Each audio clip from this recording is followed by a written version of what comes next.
अशाच प्रकारे प्रत्येक रविवारच्या पेपरचं स्पष्टीकरण पाहण्यासाठी आपल्या यूट्यूब चॅनलला सबस्क्राईब करा आणि इंस्टाग्रामला द विनर अकॅडमी म्हणून सर्च करून तुम्ही फॉलो करा. धन्यवाद. एचा पगार बीच्या पगारापेक्षा 15% जास्त आहे, तर बीचा पगार हे ए पेक्षा किती टक्क्यांनी कमी आहे. तर हे घेऊ आपण ए, इथं घेऊ आपण बी. हे त्यांचा पगार, एचा पगार जे आहे ते बी पेक्षा कितीने जास्त आहे, 15%नी जास्त. जर आपण बीचा पगार 100 घेतला तर एचा पगार किती, 115. ठीक आहे. आता आपल्याला विचारलं काय प्रश्नात, बीचा पगार जे आहे ते ए पेक्षा किती टक्केनं कमी आहे. कितीनं कमी दिसते हे, 15नं. किती पैकी, 100 पैकी, 115 पैकी. आणि टक्केवारी काढण्यासाठी 100नं गुण. ठीक आहे. तर हे 5 त्रिक 15 आणि 5 दुने 10 आणि 5 त्रिक 15. हे 300 आणि भागीला हे 23. आता 300 भागीला जर 23 केलं आपण तर 23 एक 23. 30 मधून 23 गेल्यावर किती शिल्लक, 7. 23 दुने किती होते, 46. 23 त्रिक 69. 23 त्रिक 69. आणि 7 मधून जर 70 मधून 69 गेल्यावर बाकी एक, अजून शून्याचा भाग, ते झाले किती, 100. 100 मधून समथिंग 4चा भाग जाते, तर हे 13.4%.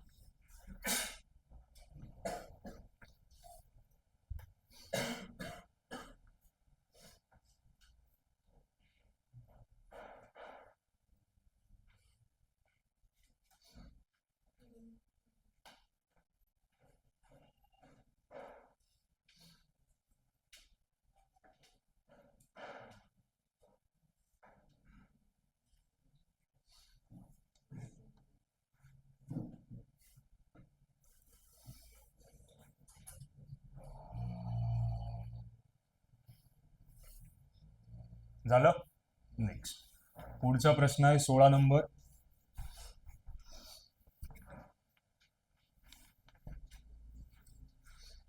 एका शाळेतील सर्व विद्यार्थ्यांचे सरासरी वय जे आहे ते 20 वर्ष आहे.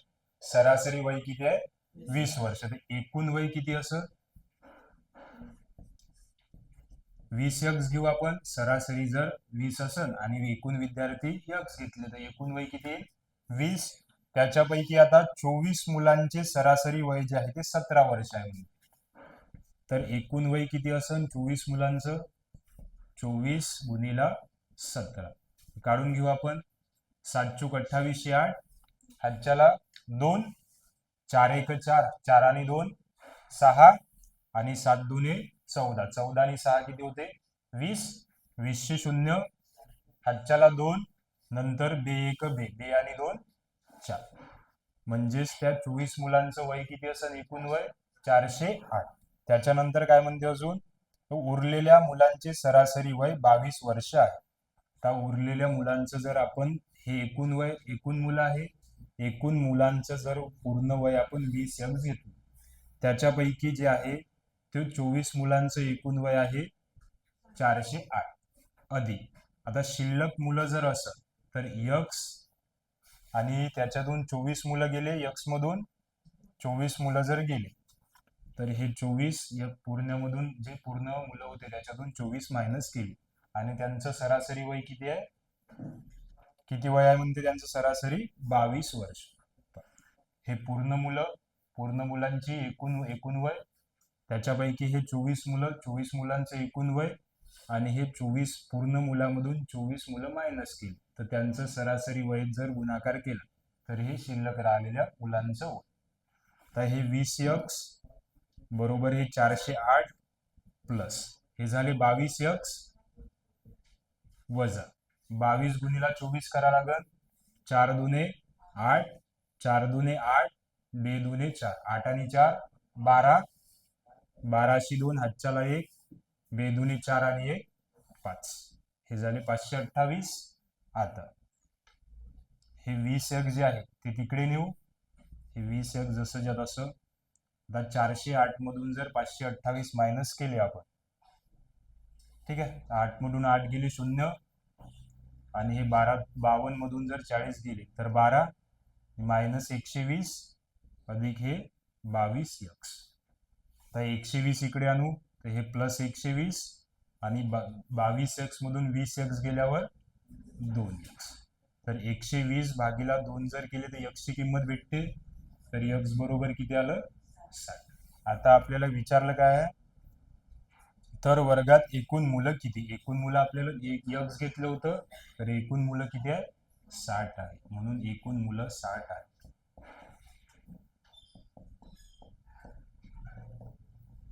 ठीक आहे, लिहून.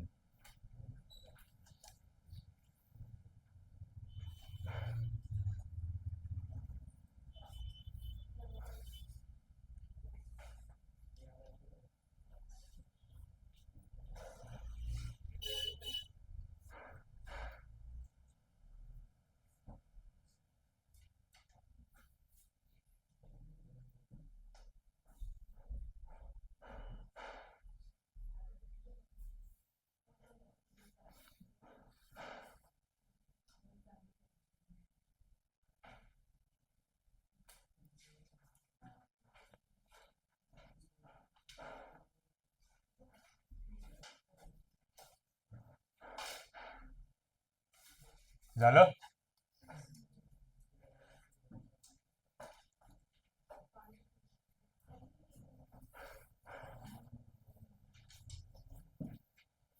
नंतर 17 नंबर,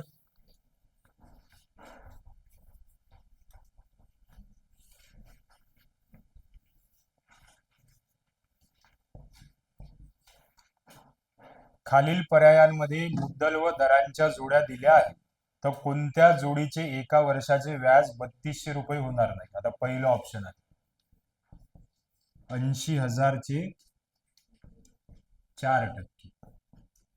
ठीक आहे, आता 80,000 चे 10% किती होईल? 8,000. 1% किती होईल? 800. तर 4% किती होईल? 832 रुपये. तर याचं व्याज 3200 रुपये आलं. तर दुसरं ऑप्शन आहे 1,60,000 चे 2%. आता 1,60,000 चे 10% किती होईल? 16,000. 1% किती होईल? 1,600. तर 2% किती? 3200 रुपये. हे पण आलं 3200. क नंबरचं ऑप्शन. क नंबरचं आहे 40,000 चे 10%. 40,000 चे 10%. 40,000 चे 10% किती होईल? 4,000. म्हणजे कोणतं येणार नाही 3200 रुपये? तिसऱ्या ऑप्शन मध्ये 3200 रुपये येणार नाही. ठीक आहे, लिहून.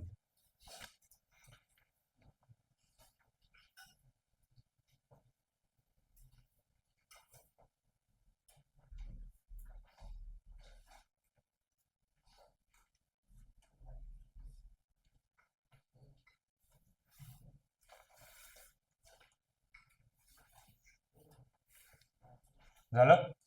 नेक्स्ट 18 नंबरचं क्वेश्चन.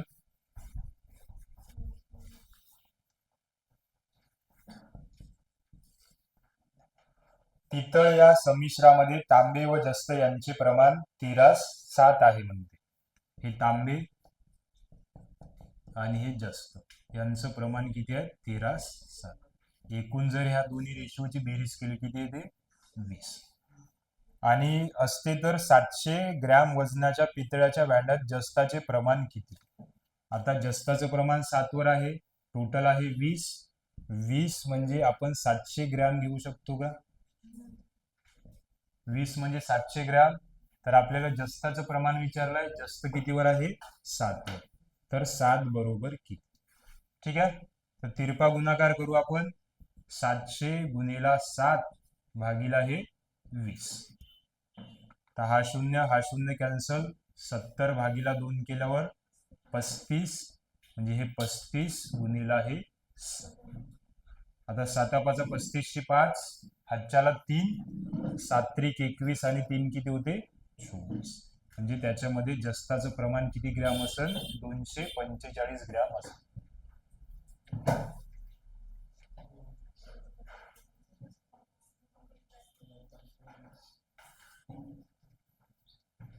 लिहून घ्या पटकन.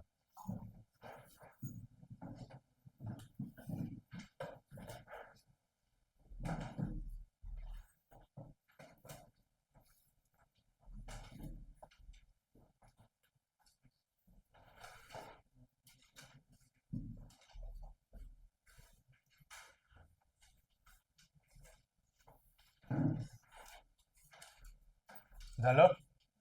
नेक्स्ट 19 नंबर पहा.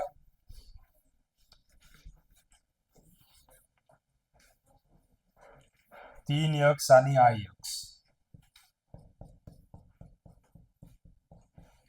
अधिक v आणि 3i बरोबर किती म्हणते.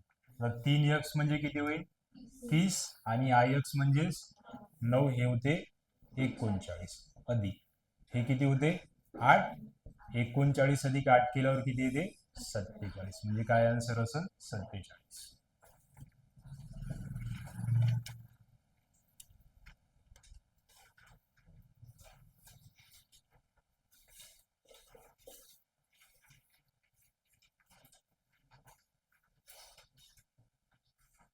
झालं.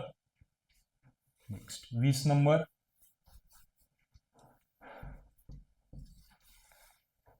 तर 0.8 गुणिला 0.08 गुणिला 0.00. ठीक आहे. आता 8चा घन किती येते 512. हे 512 आपण इथं लिहू. आणि किती शून्य आहे इथं 3. इथं किती आहे 2. इथं किती आहे 1. टोटल शून्य किती 6. म्हणजे 6 घरानंतर पॉईंट असं 1 2 3 4 5 6 आणि हे एक पॉईंट. म्हणजे काय आन्सर असेल 0.000512.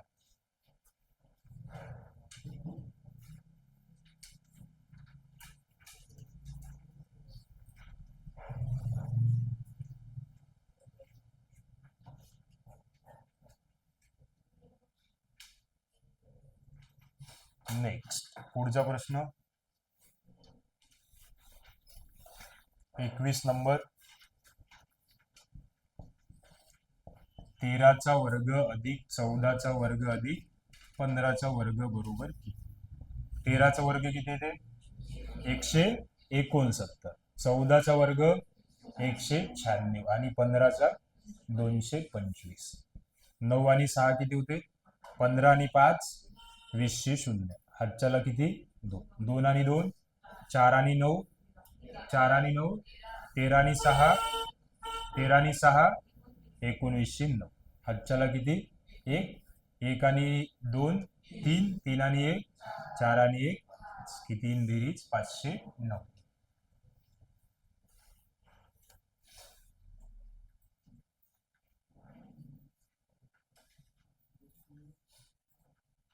ठीक आहे.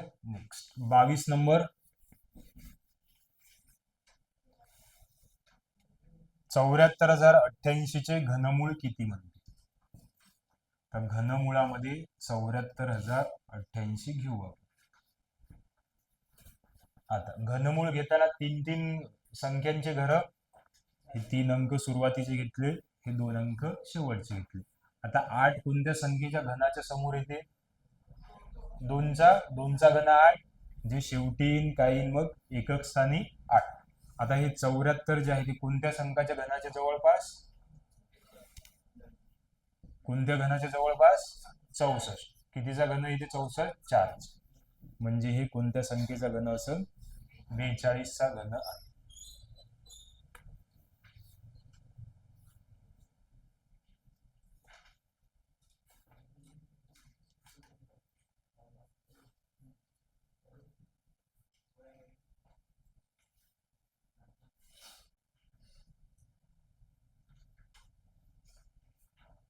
नंतर 23 नंबर. 2 संख्यांचा मसावी व लसावी अनुक्रमे 12 आणि 336 आहे. तर त्यापैकी एक 84 असेल तर दुसरा अंक कोणता. प्रश्न नंबर 23. आता एक सूत्र आहे लसावी गुणिला मसावी बरोबर पहिली संख्या गुणिला दुसरी संख्या. तर हे मसावी गुणिला लसावी पहिली संख्या गुणिला ही दुसरी संख्या. आता मसावी किती सांगितलंय त्याच्यात 12, लसावी किती सांगितलंय 336. पहिली संख्या 84, तर दुसरी संख्या आपल्याला काढायची. तर हे 12 गुणिला 336 जसंच्या तसं भागीला हे 84 बरोबर दुसरी संख्या. आता 12 साठी 84, आता 7 चूक 28, 33 मधून 28 गेल्यावर 5 आणि हे समोर एक 6 लावल्यावर 56, 7 8 किती होते 56, म्हणजे दुसरी संख्या किती येईल 48 येईल.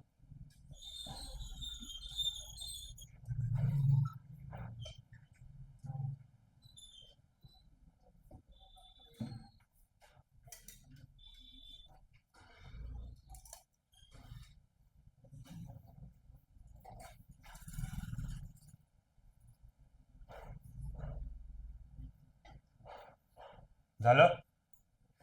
नेक्स्ट पुढचा प्रश्न ओढू का 24 नंबर.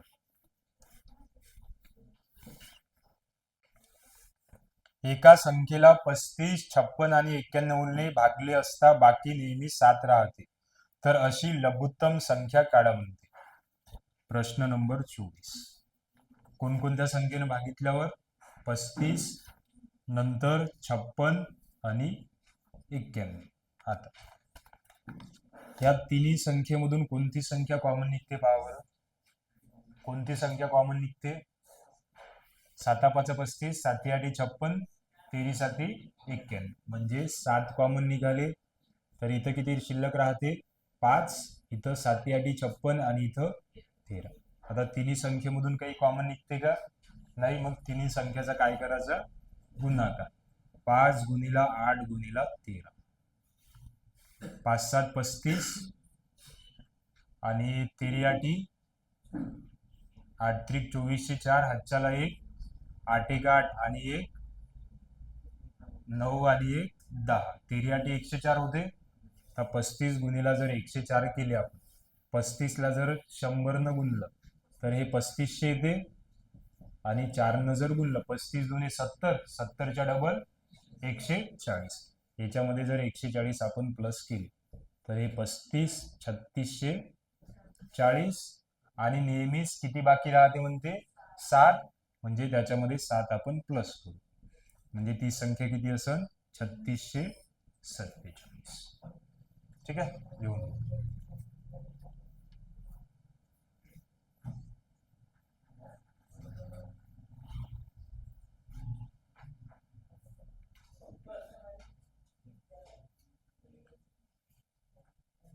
ज्यानं लिहिलं नाही त्याला कोणतंही क्वेश्चन बोर्डवर लिहायला लावीन मी, पूर्ण लिहिलेलं पाहिजे बुकमध्ये.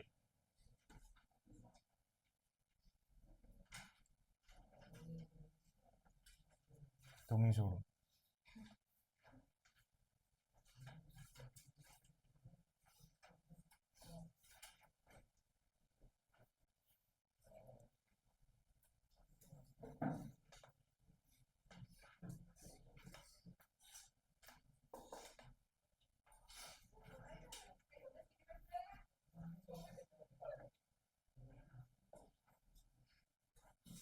झालं.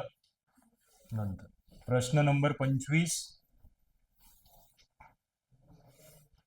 एका मैदानाची लांबी 25 मीटर आणि रुंदी 16 मीटर आहे. या मैदानाला 20 सेंटीमीटर लांबीच्या व 10 सेंटीमीटर रुंदीच्या फरच्या बसवल्या आहेत. एका फरशीची किंमत 5 रुपये आहे, तर संपूर्ण मैदानासाठी लागणाऱ्या फरशीची किंमत किती. तर असं मैदान घेऊ आपण. प्रश्न नंबर आहे 25. त्याची लांबी घेऊ 25 मीटर आणि रुंदी किती आहे 16 मीटर. तर त्याच्यामध्ये फरशा बसवायच्या छोट्या छोट्या, तर ही अशी फरशी असं, तर त्याची लांबी जी आहे ते 20 सेंटीमीटर आणि रुंदी जी आहे ते 10 सेंटीमीटर. तर या पूर्ण ग्राउंडमध्ये आपल्याला फरशा, मैदानामध्ये फरशा बसवायच्या आहे. तर आपल्याला या पूर्ण आयताकृती मैदान आहे हा, तर त्याचं एकूण क्षेत्रफळ काढा लागेल.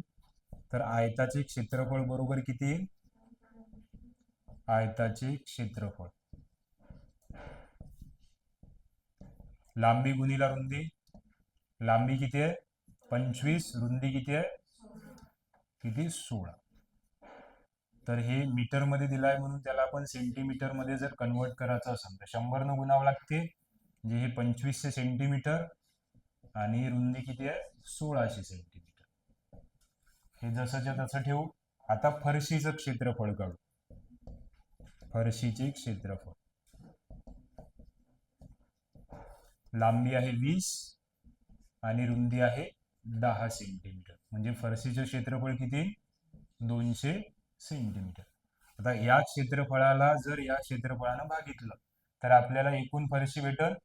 तर एकूण फरशा याचं क्षेत्रफळ आहे 2500 आणि हे 1600 आणि भागीला आहे 200. हे शून्य कॅन्सल, हा शून्य कॅन्सल. हे 8 दुणे 16, 25 साठी किती होते 200, 200 आणि हे 2 शून्य. म्हणजे किती फरशा लागल 20,000. तर आपल्याला किंमत विचारली एकूण फरशांची. तर किंमत बरोबर एकूण फरशा आहे आपल्याला जवळ 20,000 आणि एका फरशीची किंमत आहे 5 रुपये. तर 20,000 गुणिला 5 केल्यावर किती येते 1,00,000 रुपये. डायरेक्ट इथं एवढं मोठं नदी इथं आपण डायरेक्ट कॅल्क्युलेट करू शकतो भागाकार करून.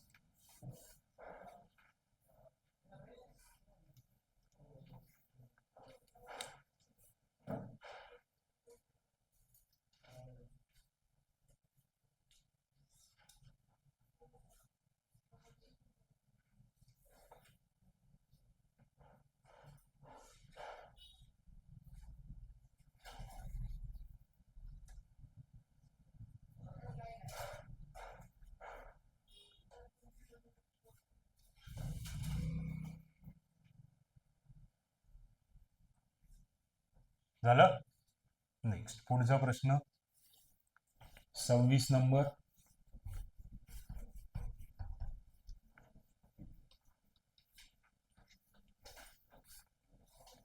एका गटात 5 सदस्य बसले आहेत. ए हा बी च्या डावीकडे पण सी च्या उजवीकडे बसलेला आहे.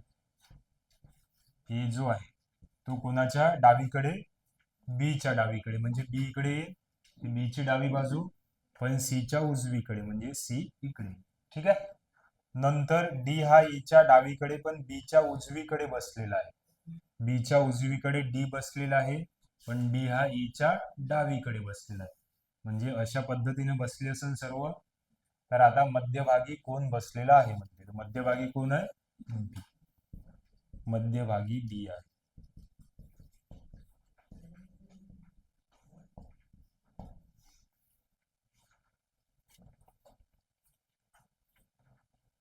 नंतर 27 नंबर.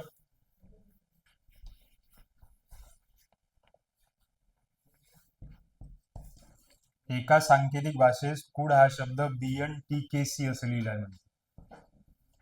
कूड हा शब्द BNTK आणि सी. आता सी मधून जर आपण 1 मायनस केल्यावर बी येते, ओ मधून 1 मायनस केल्यावर एन, यू मधून 1 मायनस केल्यावर टी, म्हणजे 1 मायनस करत आहे. तर त्याच्यानंतर आपल्याला मोल्डिंग हा शब्द कसा लिहितात म्हणजे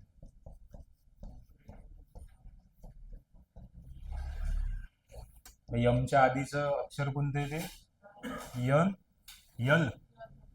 ओच्या आधीचा यन, यूच्या आधीचा टी, यलच्या आधीचा के, डी च्या आधीचा सी, आय च्या एच, एनच्या आधी यम आणि जी च्या आधी एफ. मोल्डिंग बरोबर काय यल एन टी के सी एच एम आणि एफ.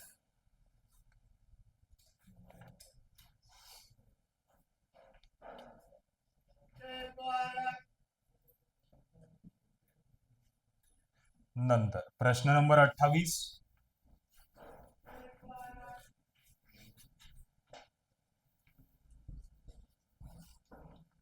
एका पार्टीत 12 लोक एकत्र आल्यानंतर प्रत्येकाने एकमेकाशी एकदा हस्तांदोलन केले तर एकूण किती हस्तांदोलन होतील म्हणजे. तर हस्तांदोलन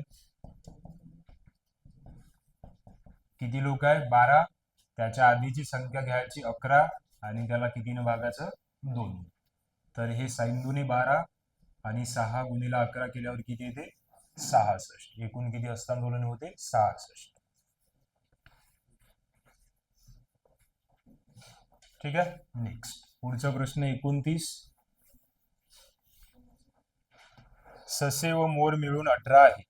पायांची संख्या 52. तर मोर सशांपेक्षा कितीने कमी अथवा अधिक आहे म्हणते. प्रश्न नंबर 29. ससेसाठी यस घेऊ, मोरासाठी यम घेऊ. तर दोघांची संख्या किती आहे सारखीच आहे का. एकूण मिळून 18 आहे ससे आणि मोर. आणि त्यांच्या पायांची संख्या जर घेतली, सशाला किती पाय असते 4, मोराला किती पाय 2. पायांची संख्या किती आहे 52 आहे. तर हे 52. तर आता याच्यातून एखादं कॅन्सल करावं लागते. तर कोणतं कॅन्सल करू सांग. मोर कॅन्सल करू म्हणजे ससे का निघल. तर मोर कॅन्सल करण्यासाठी याला 2 न गुणाच.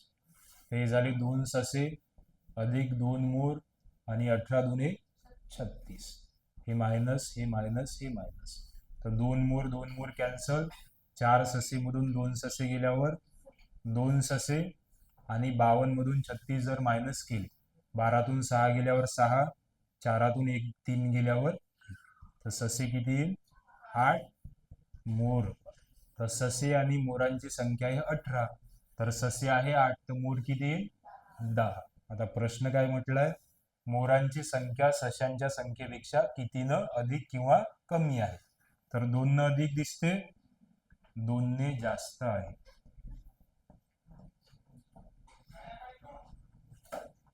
लिहून घ्या.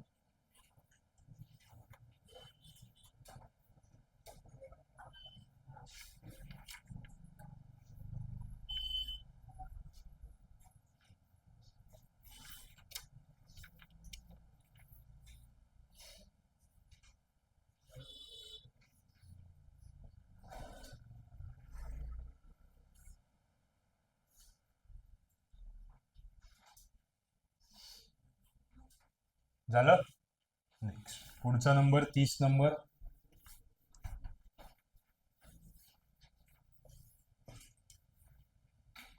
सीमा ही रेणूपेक्षा वयाने मोठी आहे.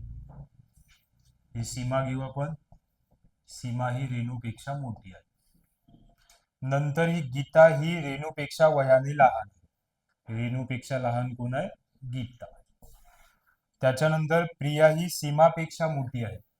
प्रिया जी आहे ती सीमापेक्षा मोठी. तर याच्यापैकी सर्वात लहान कोण आहे म्हणजे कोण दिसते सर्वात लहान गीता आहे. सर्वात लहान गीता.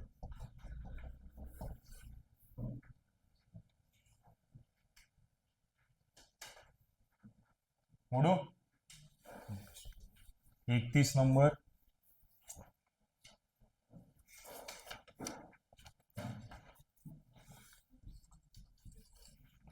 शाळेतील 288 मुलांच्या रांगेत उभे राहण्यास सांगितले. प्रत्येक रांगेत जेवढी मुलं आहे त्याच्या निम्मे रांगांची संख्या आहे. तर प्रत्येक रांगेत किती मुलं असतील म्हणते. आता एकूण मुलं किती आहे 288. ठीक आहे. तर 288च्या निम्मे रांगांची संख्या आहे म्हणते तर 144. ठीक आहे. आणि जेवढे मुलं आहेत त्याच्या निम्मे जेवढे मुलं आहेत त्याच्या निम्मे रांगा आहेत. तर हे जर वर्गमुळात घेतलं आपण तर एकूण रांगा निघते. एकूण रांगा 12 आणि एकूण मुलं किती येईल एकूण मुले येते 24. ठीक आहे. रांगांची संख्या जी आहे मुलांच्या निम्मे आहे. एकूण रांगा 12 आणि एकूण मुलं किती ते 24. माझ्या घरी मी पूर्वेकडे तोंड करून उभा आहे. इथं मी आहे आणि पूर्वेकडे तोंड ही पूर्व दिशा. त्याच्यानंतर डावीकडे वळून 10 मीटर गेलो. डावीकडे म्हणजे या साईडनं वळून 10 मीटर गेलो. 10 मीटर अंतर कापलं. त्याच्यानंतर उजवीकडे वळून 5 मीटर. उजवीकडे वळून 5 मीटर. नंतर आहे 5 मीटर दक्षिणेकडे. हे 5 मीटर अजून दक्षिणेकडे आलं. आणि त्याच्यानंतर म्हणते अजून 5 मीटर पश्चिमेकडे गेलो. हे 5 मीटर पश्चिमेकडे इथपर्यंत आलं. तर आता माझं घर जे आहे ते मी घराच्या कोणत्या दिशेला आहे. इथं आहे मी हे माझं घर कोणत्या दिशेला आहे? उत्तरेला.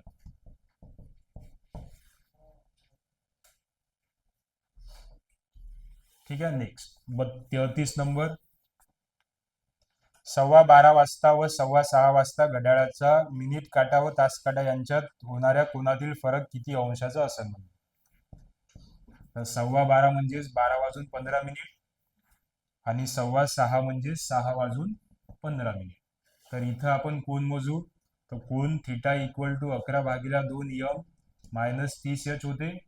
तर 11/2 मिनिट किती झाले? 15 वजा 30 आणि हे गुणिला 12. तर 11 गुणिला 15 जर केले तर 165 भागिला 2 हे वजा 12 36 360. नंतर 165च्या अर्धे जर घेतले आपण, 160च्या अर्धे किती येते? 80 आणि 5च्या अर्धे 2.5. 80 आणि 2.5 किती होते? 82.5. हे 82 वजा हे 360. एक तर हे 82 डिग्रीचा कोन बनल, नाहीतर 360 मधून 82चा जर मायनस केला तर तो एक कोन बनल. तर ह्याच्यातून जर आपण 82 मायनस केली तर 10तून 5 गेल्यावर 5 शिल्लक. नंतर इथे राहते 9, 9तून 2 गेल्यावर 7 शिल्लक. त्याच्यानंतर इथे राहिले 5, 15 मधून 8 गेल्यावर 7 शिल्लक. इथं किती डिग्रीचा बनल? 100 आणि हे एक शिल्लक 277.5 डिग्रीचा एक कोन बनल. आणि आता इथचा कोन मोजू. तर थिटा इक्वल टू 11/2 मायनस गुणिला 15 मिनिट वजा 30h. तर 11/2 गुणिला हे 15 वजा 30 आणि हे 6 वाजले आहे म्हणून h. तर 165 भागिला 2 वजा 3 म्हणजे 180. तर 165च्या अर्धे किती घेतले होते? 82 वजा हे 180. आता 82 मधून जर 180 मायनस केले आपण तर हे 5, इथे 9तून 2 गेल्यावर 7 आणि हे 17 मधून 8 गेल्यावर इथं 97.5चा बनन. इथं एक तर हे बनन नाहीतर हे बनन. तर याच्यातून ते जर मायनस केले तर खूप मोठा आन्सर येते, म्हणून आपण 97.5 मधून 82 मायनस करू. तर हे 0, 7तून 2 गेल्यावर 5 आणि 9तून 1 गेल्यावर 8. आणि हे एक पॉईंट म्हणजे किती डिग्रीचा कोन बनते? 15 डिग्रीचा कोनाचा फरक आहे.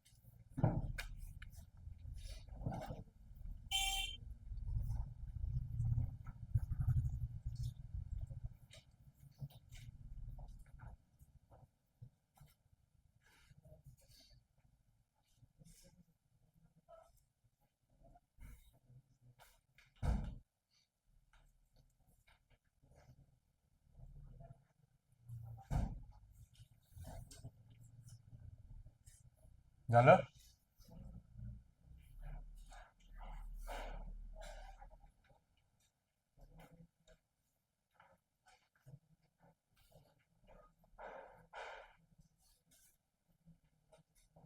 ,360 पूर्ण घड्याळाचा कोन बनते. तर त्याच्यामधून हे 82 एक तर हे बनल, नाहीतर उरलेले 277.5 डिग्री बनल.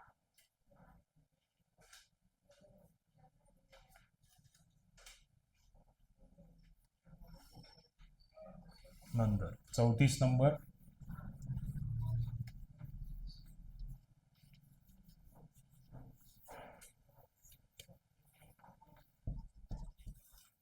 ए अधिक बी बरोबर ए. ही बी ची आई आहे. ए वजा बी म्हणजे ए हा बी चा भाऊ आहे. ए गुणिला बी म्हणजे ए चे वडील बी आहे. ए भागिला बी म्हणजे ए ची बहीण बी आहे म्हणजे. ठीक आहे. तर खालीलपैकी कोणत्या पर्यावरून आपल्याला पी हा क्यूचा मामा आहे असे मिळेल? क नंबरचं ऑप्शन घेतलं तर पी मायनस यम अधिक यन भागिला क्यू आहे. तर वजा बाकीचं चिन्ह म्हणजे काय म्हणते? ए हा बी चा भाऊ आहे म्हणजे पी हा यम चा भाऊ आहे म्हणून हा मिळेल असं. त्याच्यानंतर नंतर आहे प्लसचं चिन्ह. प्लस मध्ये काय म्हणते? ए अधिक बी म्हणजे ए ही बी ची आई आहे म्हणजे यम जे आहे ते यन ची आई होईल. ही आई आहे म्हणून फिमेल. नंतर भागाकार म्हणजे ए ही बी ची बहीण आहे म्हणजे क्यू जी आहे ती यन ची बहीण असेल. यन जी आहे ती क्यू ची बहीण. त्याच्यानंतर पी हा क्यूचा मामा आहे असे कोणत्या ऑप्शन मध्ये दिसते? याच्यावरून दिसते पी हा क्यूचा मामा. म्हणजे आईचा, हे आई त्याची आणि हे आईचा भाऊ, म्हणजेच काय माप. नंतर 35 नंबर,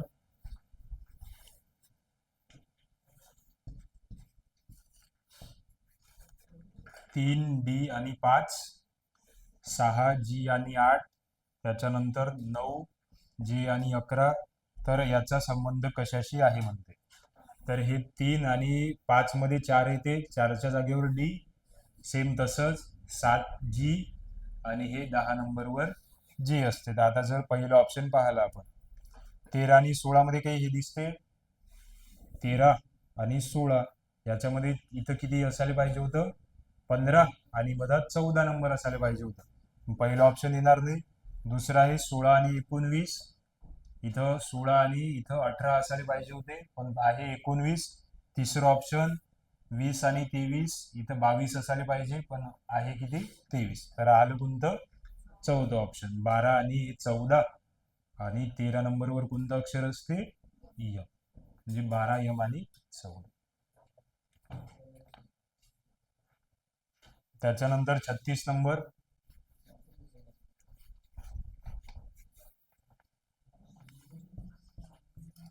BAGA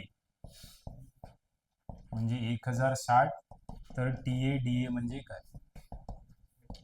बी कितव्या नंबरवर असते, दुसऱ्या, 2 मधून 1 मायनस केल्यावर 1 येते. ए कितव्या नंबरवर असते, 1, 1 मधून 1 मायनस केल्यावर 0. जी 7व्या नंबरवर असते, 7 मधून 1 मायनस केल्यावर 6. ए मधून 1 मायनस केल्यावर 0. तर टाटाचं पण सेम असं. तर टी कितव्या नंबरवर असते, 20, 20 मधून 1 गेल्यावर 19. एचा 0, डीचा 3 आणि एचा 0. हे टाटा बरोबर काय आहे, 19,030.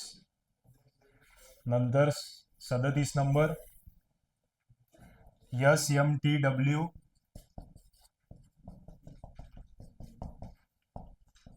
TF, आणि त्याच्यानंतर काय म्हणते, Sunday, Monday, Tuesday, Wednesday, Thursday, Friday, आणि इथं काय येईल, सॅटरडेचा संडे.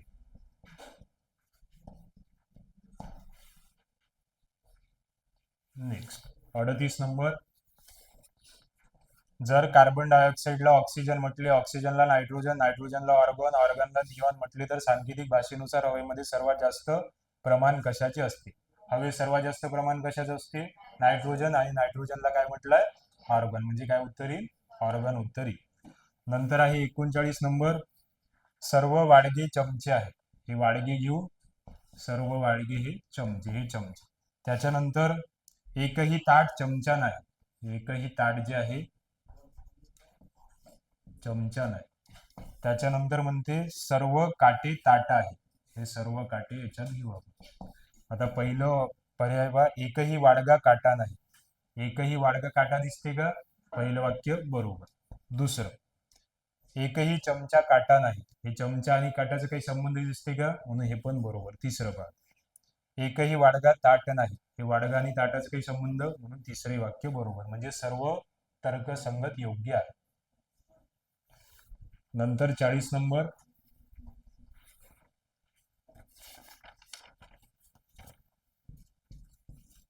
एका सांकेतिक भाषेत व्हेरी वेल अर्न रिस्पेक्ट, व्हेरी वेल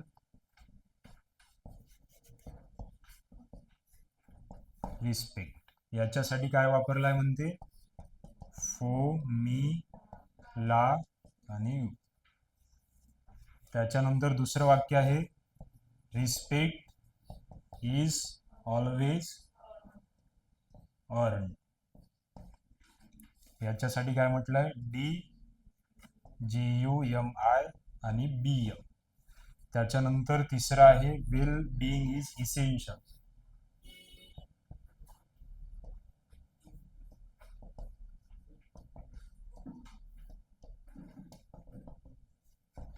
तर त्याच्यासाठी काय म्हटलंय,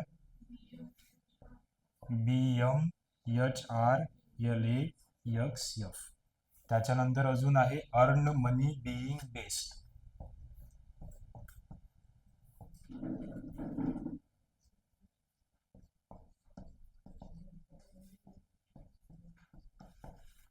तर त्याच्यासाठी म्हटलेलं आहे ZT QSMI आणि XF.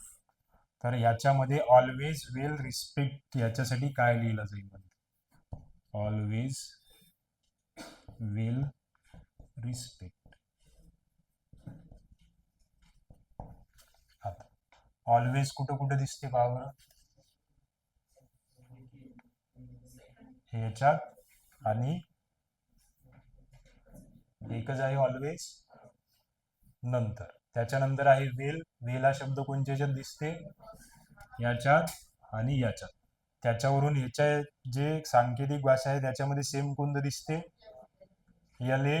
म्हणजे वेल साठी आपण एल ए घेऊ शकतो. आता रिस्पेक्ट, रिस्पेक्ट कशा कशात दिसते? हे पहिल्या ह्याच्यात आणि या दुसऱ्या ह्याच्यात. कोणतं सेम अक्षर दिसते मग? जीयू. रिस्पेक्ट साठी जीयू. राहिला तर ऑलवेज. याच्यामध्ये ऑलवेज आहे. ऑलवेज साठी एक तर आपण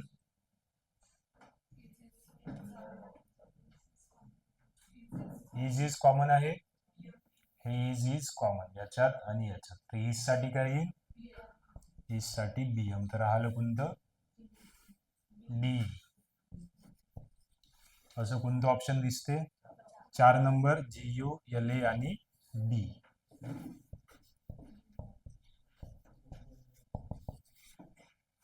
असं आहे ते.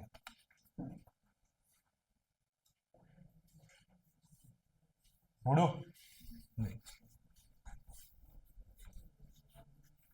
पैसा कमवणं सर्वात हे आहे म्हणते महत्वाचं वाक्य. सर्वात चांगली गोष्ट कोणती आहे? पैसा कमवणं. नंतर 41 नंबर. तर 3 ऑगस्ट 2002 रोजी रविवार होता.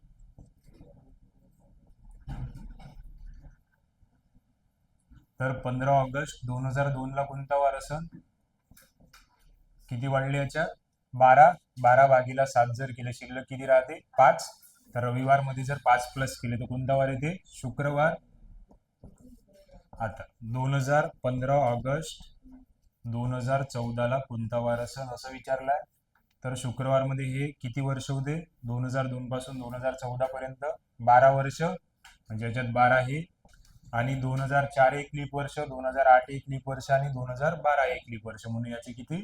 3 प्लस करू. तर शुक्रवार मध्ये जर 15 आहे, हे 15 भागीला 7 जर केले तर एक शिल्लक राहते. तर शुक्रवार प्लस 1 म्हणजे कोणता वार येईल? शनिवार येईल. ठीक आहे. नेक्स्ट पुढचा प्रश्न. नंतर आहे 42,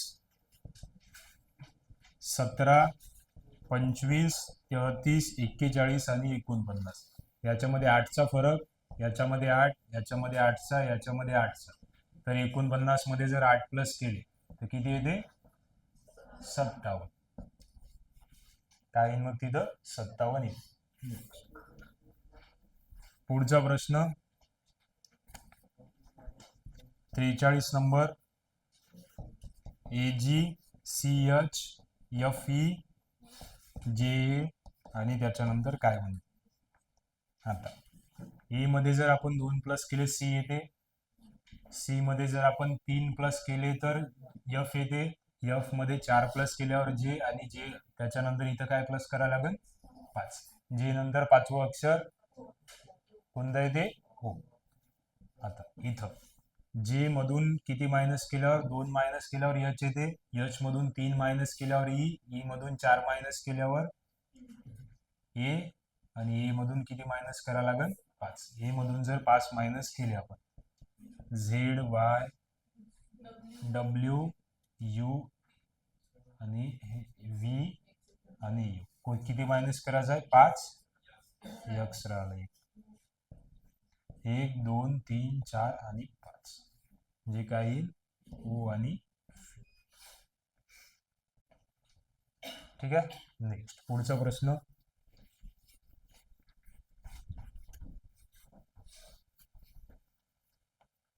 44 नंबर. सर्वात हार्ड क्वेश्चन आहे.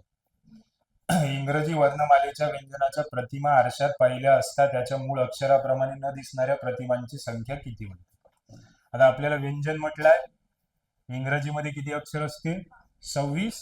26 मधून जर 5 व्यंजन काढले राहते किती? किती राहिले? 21. आता हे असा आरसा. आता सेम न दिसणारे म्हटलंय आपल्याला, ठीक आहे.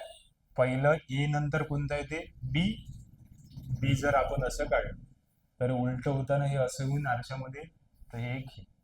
त्याच्यानंतर सी पण उलटा होईल, डी पण उलटा होईल, ई तर स्वर आहे, ई येणार नाही. किती झाले हे? पहिल्याच्या ए सोडल्यावर ती. नंतर यफ. यफ पण उलटा येईल, म्हणजे आपल्याला सेम न दिसणारे पाहिजे ना. यफ असा येईल, तर यफ एक.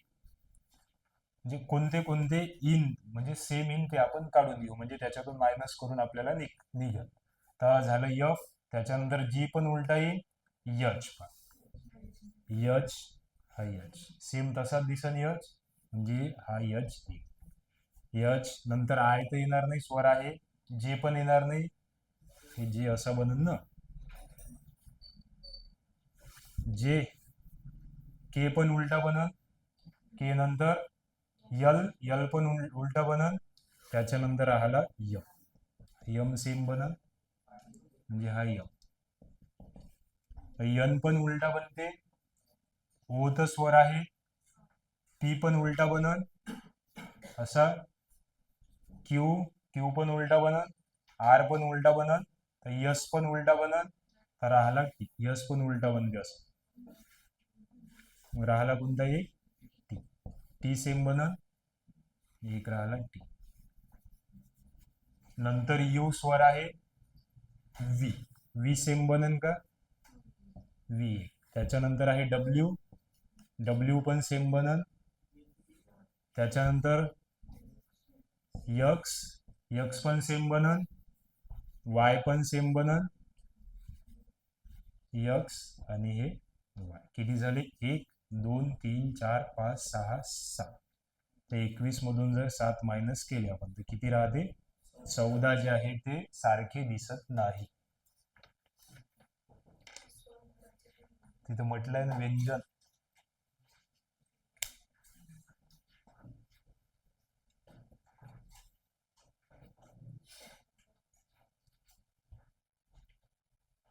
समजलं? नंतर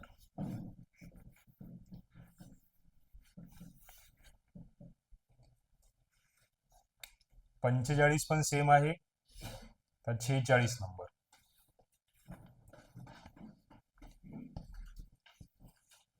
5 25 61 113 आणि इथं प्रश्नार्थक चिन्ह.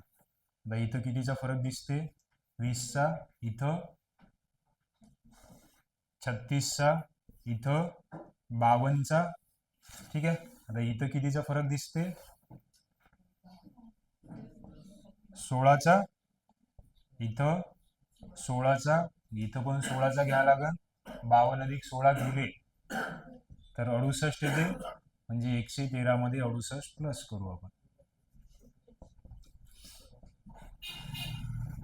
तर 8 आणि 3 1100, 1 हातच्याला 1 7 आणि 1 8 आणि हे 1, म्हणजे किती येते? 181.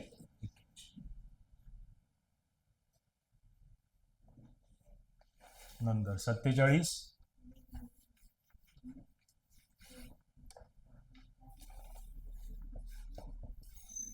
सी आहे ए. सी सी ए ए, तर डॅश ए ए बी सी आणि हे बी. तर आता तर हे पॅटर्न जे आहे C C B C C असं आहे.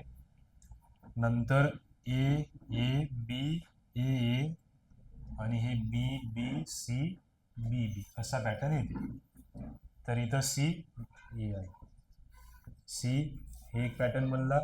त्याच्यानंतर मधात इथं बी आणि हे बी आणि इथं बी, म्हणजे हा एक सी, हा एक बी, हा बी आणि हा बी. सी बी बी.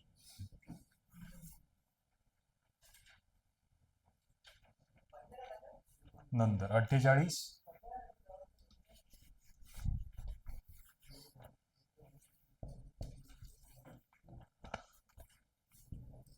9 आहे, 5 आहे, 3 आहे, 4 आहे. इथे 108. 144, 3, 5, 7 आणि 9. तर इथं काय म्हणते 3, 2, 8 आणि 6. 9 आणि 3 किती होते 12, 5 आणि 4 9. 12 9 108 होते. सेम तसंच इथं पण लागू होते. 3 आणि 2 6, 3 2 6 आणि 8 8 3 आणि हे किती आहे 3 आणि 2 हे 8. 3 आणि 2 हे 5 आणि हे 14.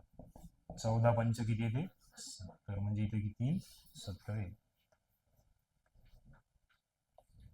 झालं. नेक्स्ट 49.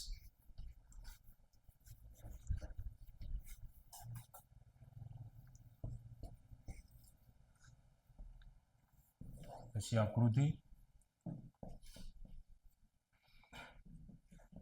ए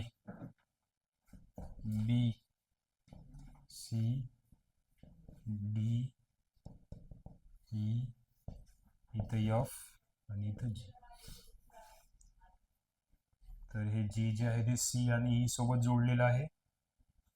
इथे जोडलेलं एफ जे आहे ते बी आणि बी सोबत आणि हे जोडलेलं आहे. ठीक आहे.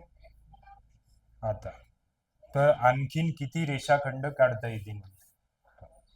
हा पूर्ण ए जो बिंदू आहे तो पूर्ण बाकी आहे.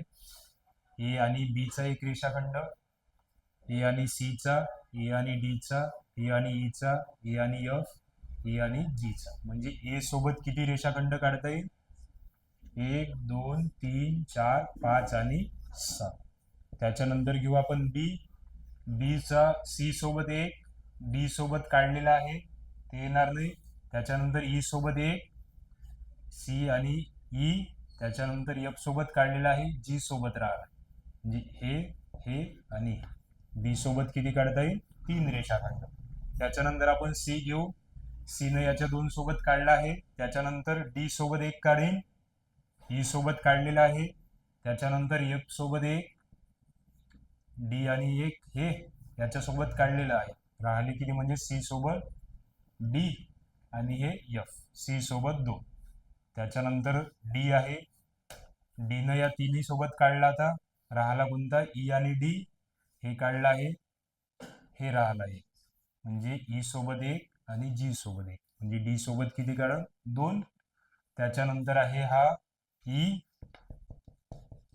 ई न आता याच्यासोबत काढला, याच्यासोबत झालं, याच्यासोबत झालं, याच्यासोबत राहिलं कोणतं फक्त एफ आणि हे जी सोबत काढला आहे म्हणजे ईचा ए.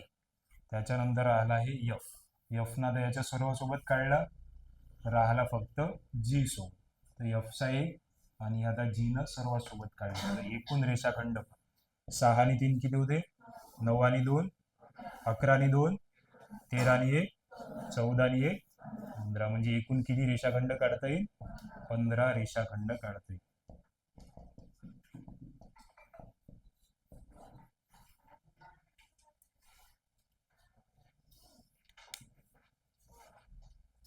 नंतर आहे 50 नंबर. खालील दिलेल्या अक्षरापासून अर्थपूर्ण शब्द बनवा. जा व अर काय बनते त्याच्यापासून अवजा. मी ओम राठोड. आज आपण पाहिलेला आहे पेपर नंबर 180 चं स्पष्टीकरण. धन्यवाद.